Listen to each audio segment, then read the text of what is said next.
Hello, and welcome to this course on newsfeed advertising. In this course, we're going to cover how to drive targeted traffic from Facebook with native ads. This course is divided into 3 modules. Module 1 covers marketing objectives. Module 2 covers audience, ad placement, and budgets. And Module 3 covers creating the actual ad itself. By the time this course is over, you'll know how to effectively create and launch Facebook ad campaigns for your business. So without further ado, let's dive into the first module. Okay guys, welcome to Module 1. In this module, our expert will be teaching you about the various marketing objectives and how to choose the best ones for your business. So get ready to take some notes and let's jump right in. All right, welcome to Module 1, where we'll be going over ad objectives. First thing you'll want to do is come up to Business Manager, All Tools, and Ads Manager. Next, we'll click on the Create button. This will bring us to the Marketing Objective.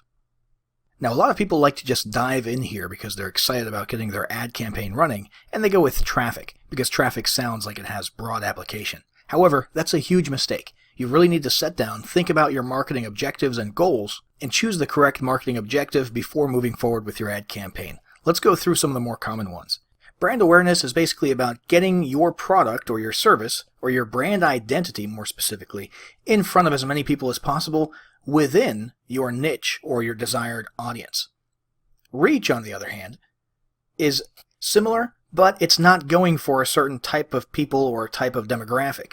So reach would be primarily for products with broad appeal. If you're starting, for example, a vacuum cleaner company or a bottled water company, that applies to everyone, and so reach might be a smart decision in that case. However, if you're selling industrial copiers or fax machines or something like that, obviously your desired audience is a little more unique, and so you'll want to go with brand awareness. The next objective category is consideration. The first of these is traffic. This is probably the most common one that people think of. Driving traffic from Facebook over to your web properties, whether it be a lead page, a sales page, your website, or some content.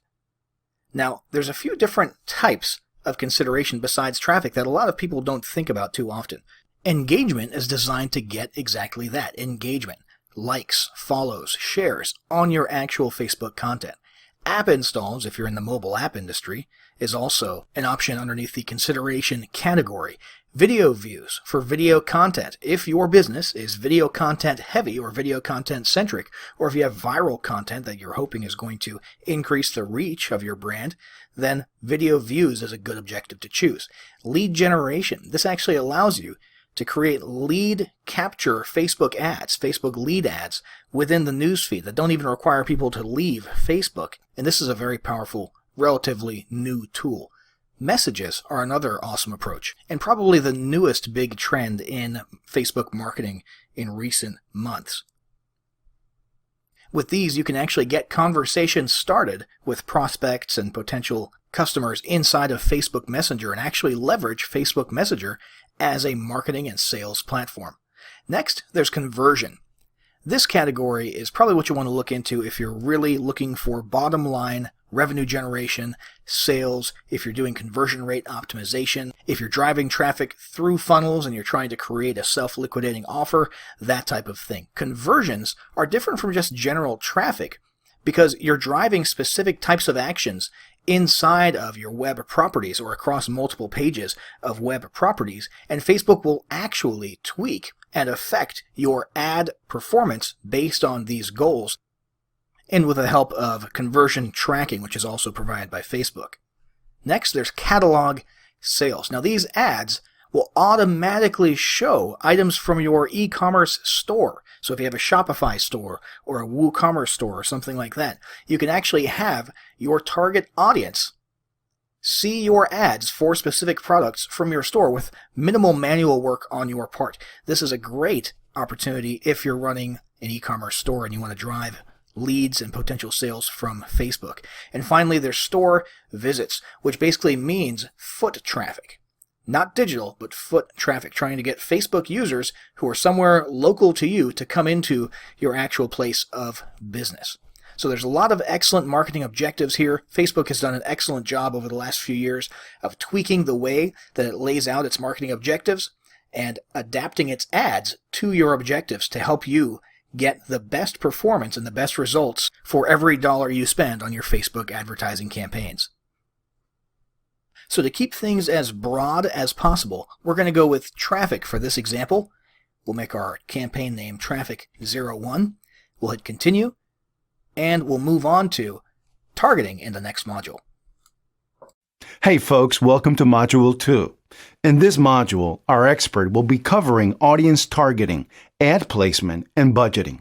So get ready to take some notes and let's jump right in. All right, welcome to Module 2, where we're going to be going over traffic, placement, and budget.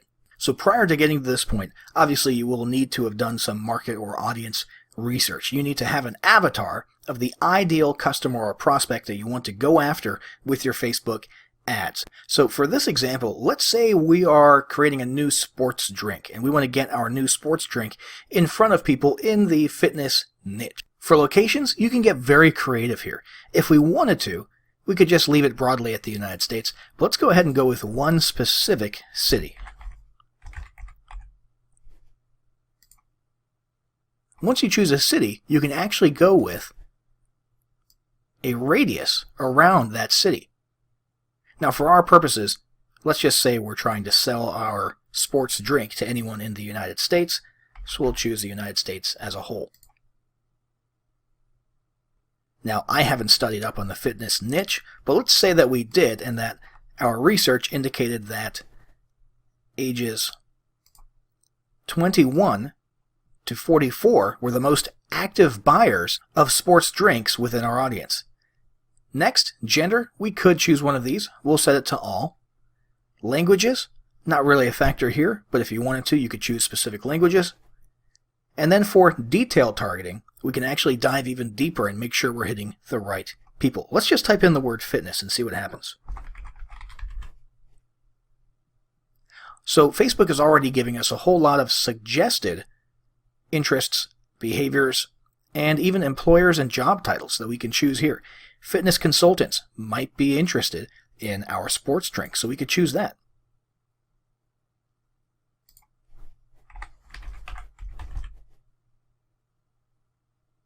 Physical fitness as a general interest has a huge following, 311 million.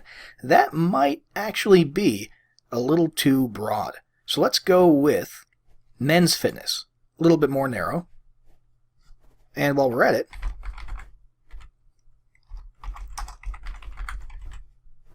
let's see what we get with women's fitness. In this case, as you can see, we have behaviors and interests to choose from. We can actually go with women's fashion and apparel buyers, women's apparel, women's fitness plans, but the real golden nugget in this list of suggested targeting is going to be Women's Health and Fitness magazine.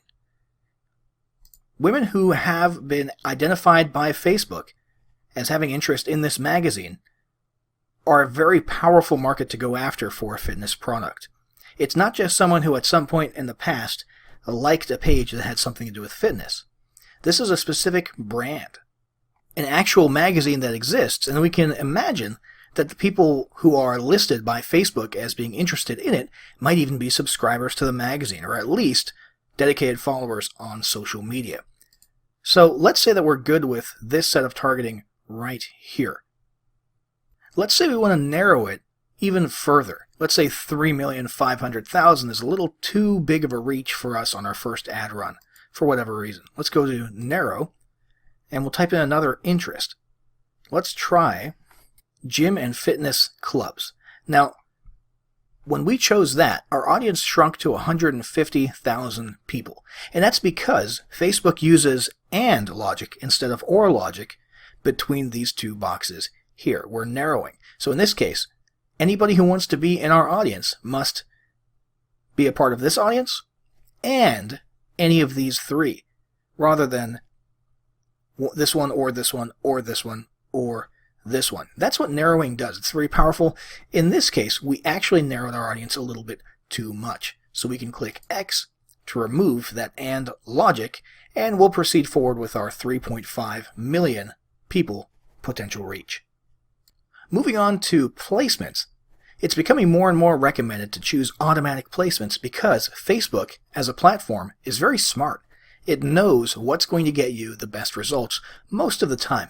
If you wanted to come in here and manually choose your placements, let's say you have an actual practical reason for only wanting people on mobile, or only wanting your ad to show up in the newsfeed instead of the sidebar, or only wanting your ad on Instagram, you could certainly come through here and mark each of these. You might have a reason for this having to do with your audience research. Perhaps you learned that the most active purchasers of sports drinks make their purchases on mobile phones. Now, that doesn't sound very likely, but just as an example, you might have a good reason for doing this. However, for starters, you might want to let Facebook do the heavy lifting here and go with automatic placements. And after you've run your first 1 or 2 campaigns, then you can look back and see which placements performed best, and then start manually choosing those in the future. In this case, you're taking the risk out and letting Facebook do all the hard work on your first couple of campaigns, and you can use that data later on to make your ads perform even more efficiently. So let's move on to budget. Now, budget is an incredibly important factor of your campaign to get right because it will significantly affect the performance of your campaign. Now, the first decision to make is daily versus lifetime. If you were to go with a lifetime budget, you'd basically be setting a max amount to be spent during a specific period of time for your ad campaign. If you're going with an evergreen approach, meaning your offer isn't going to expire or you're not working with a hard launch period, daily budget might be best. And basically you'll be deciding how much you want to spend per week in this case. Now, let's move to run my ad set continuously starting today. You'll see in this case, you'll spend no more than $140 per week, but the daily amount will vary. Facebook will simply make sure that the average across each week is approximately $20. But you might spend a little more than that or a little less than that per day. If you choose a start and end date, however, Facebook will automatically calculate the total amount that you will have spent by the end of that ad campaign. So again, it comes down to whether you're working with a hard launch or an expiring offer, or an actual evergreen offer that doesn't expire. Next up, let's talk about optimization for the ad delivery. This is very cool and very important. Facebook has recently wised up to the fact that a lot of clicks that people pay for don't actually turn into real website views. So let's read through this really quick just so we understand. Facebook allows you to optimize now for landing page views to find more people in your target audience who will click on your ad, and listen to this, and wait for the landing page to load. Facebook is actually tracking, with the help of conversion pixels and so on, the performance and the behavior of people after they click from Facebook and go off to the millions and millions of landing pages out there.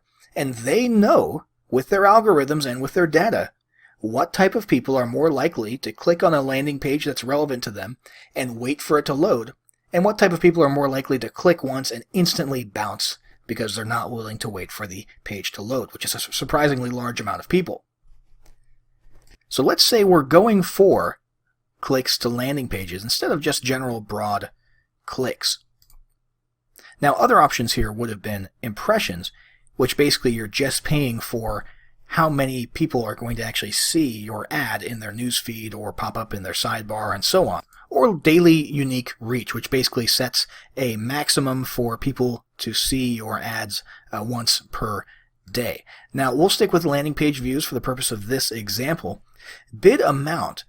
So this should be left to automatic, especially if you're new to Facebook ads. You're letting Facebook do the heavy lifting once again, just as we are with placements, and they will figure out what the most optimum bid strategy is.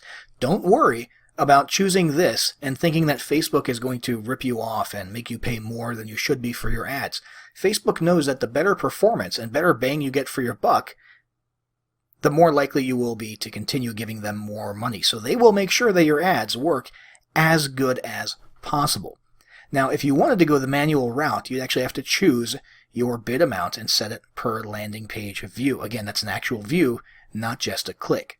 if you've been doing this for a while and you know your numbers really well, let's say you've got a sales funnel in place, a lead generation and a sales funnel, and you've already calculated the lifetime value of every customer and the potential value of each lead, and you've got an idea of how much you're willing to spend per landing page view in order to acquire a lead, and know full well that you'll break even or come out with a profit based on a certain bid amount, well then go ahead by all means and go with manual. However, if you don't have all of that data already set up, if you haven't done all the math already, and if you're new to Facebook ads, highly recommend you go with automatic and let Facebook do all of that mathematical and algorithmic heavy lifting for you.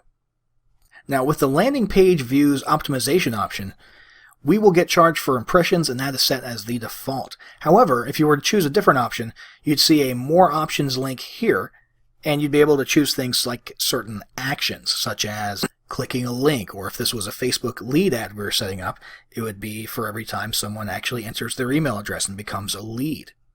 Now, we don't have ad scheduling chosen here because we have our daily budget set. If we had set this to lifetime budget, then we'd be able to manipulate our actual ad scheduling. Delivery type, it's set to standard right now, which means show your ads throughout the day on your selected schedule. However, if we wanted to, we could go with the accelerated option if we had manual bids going on, and that means the emphasis is put on the speed at which your ads are shown to as many people as possible. So that covers this module. We went over traffic targeting, ad placements, and budget and schedule. Now we're going to move on to creating our actual ad creative. Hey folks, welcome to Module 2. In this module, our expert will be covering audience targeting, ad placement, and budgeting. So get ready to take some notes and let's jump right in. All right, welcome to Module 3. In this module, our expert will teach you about how to create the actual ad itself. So get ready to take some notes and let's jump right in. All right, guys, so here we are on the ads creative page. Okay, now the creative refers to literally the ad image or media plus the text. Okay, the actual thing that's going to be seen by your prospects. And the options for the ad creative have exploded in the last few years. As you can see, there's a whole lot of different things you can do. In fact, most recently, you can turn images into video. So there's always something new here, and by the time you see this video, there's probably going to be some pretty cool new stuff as well. Now, let's go through each of the different formats really quickly. So carousel, you can have multiple images or videos now, okay, that scroll from left to right that people can go through. And here's a little preview, okay, of different placements and views. And as you can see, that in and of itself has become pretty expanded. There's a ton of places people can see your ads. Okay, but if you were looking at it on your desktop newsfeed, that's what a carousel would look like. You're just going through photos or videos, right? And on mobile, it would look like that. So, next option here, single image. This is the oldest, the oldie but goodie.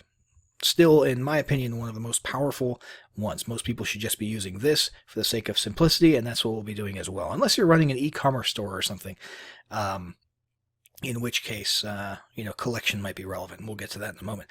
Or video, of course, is also extremely, extremely powerful as well. Image or video, one of these two is what the vast majority of you will end up using. So a single image, very basic.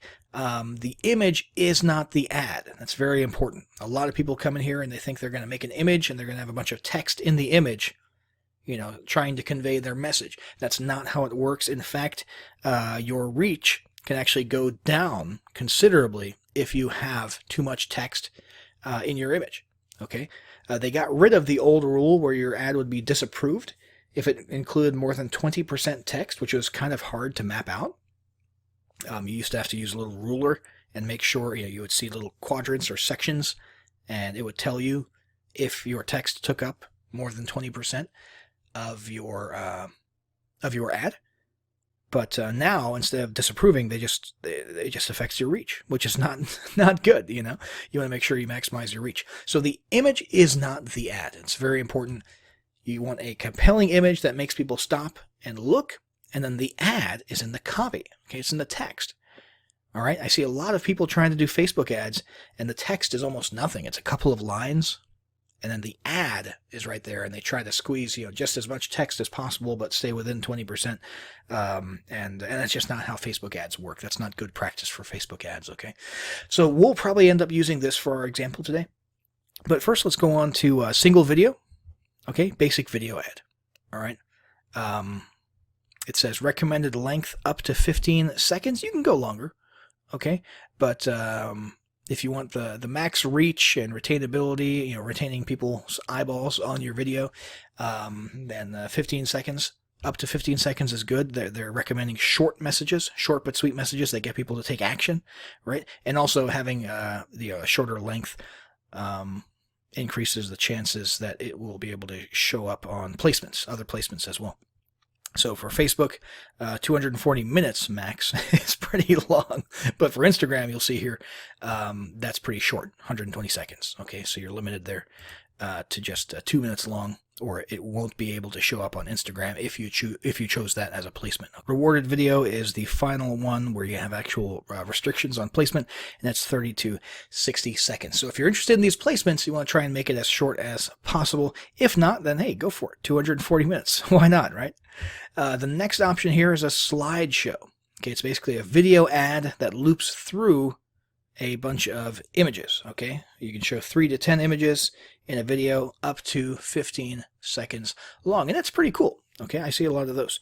Collection is usually, a lot of people could potentially use this, but usually collection is e-commerce. Okay, where you have a collection of multiple physical products in a series or a line of products, and you want to showcase those, then you could use collect. So we're going to go with single image for our ad, and we're going to scroll on down, and we're going to have to choose an image. Now, you can choose free stock images from right here within Facebook, which is pretty sweet. So we're going to say we are offering phone closing or phone sales services. All right, so let's go ahead and type in a phone and see what that brings us.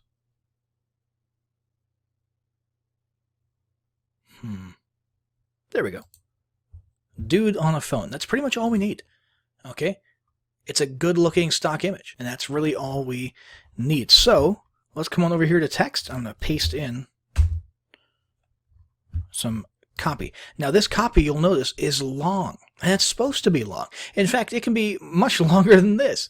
Okay, this is kind of short as copy goes among the those in the know about how Facebook ads should work. Okay, now this takes people through basically a content piece almost. This is kind of like a mini blog post. And fix some typos here. And it basically takes people through a long, drawn-out explanation of why they should be interested in what we're offering, okay? This whole diatribe here is about sales versus closing, okay, and how selling and the traditional concept of sales needs to stop. All the old sales tricks need to stop. And a more thoughtful approach called closing is what you need to be using on the phone and in your business, okay? And basically at the very end, there is a call to action. Click Learn More to grab our free guide on high ticket closing, and of course that brings them as a lead into our system. We're still fantasizing here, at which point we can offer them afterwards our phone closing services, right? Let's come on over here. Say https closingdoneright.com, which is not a real URL, or maybe it is a URL for all I know, but I just made that up on the spot. Headline is going to be stop selling, start closing, which sounds a little bit odd. Your average person who isn't interested or isn't aware of the distinction there will stop and say, wait, what are they talking about? Stop selling, start closing, okay? And call to action, learn more works for us, since we actually mentioned that in our copy, but you've got a bunch of different options here. Apply now, book now for calls. You can go with no button at all if you'd like. Contact us, donate now, download, get offer, get quote. Lots of different ones that might be applicable to your ad. And that's more or less it. We could actually move forward with this as is. There are some other options if you wanted to actually show the website, the web address on the ad down here, you could actually put that here. Okay, so we could grab closing done right, display that here, and then people would then be able to see that in the ad. And we could put a description, which is kind of like a small version of the copy, just sort of a preview of what we're talking about here. Right there. Okay, and it's just another chunk of text to get people more interested in your ad. That is more or less it. We've got our ad copy, we've got our ad image, we've got all the details down here set up, we've got linking to our website, and let's have a look at what this looks like in all the different placements. So this is mobile newsfeed, not bad. Of course, the watermarks will be removed once the ad is published. And this is desktop newsfeed, instant articles, right column, mobile marketplace, Facebook stories, your Instagram feed, Instagram stories, audience network medium rectangle, audience network native, more audience network, and of course, we have the messenger inbox, which is a more recent development. But speaking of recent developments, Facebook's audience network is indeed growing, and that's why we have so many new placements based on where, on what devices, and where around the web your ads can be seen via their network. So that's pretty much it. This is the end of the road for us. We just hit confirm, and our ad is going to be live.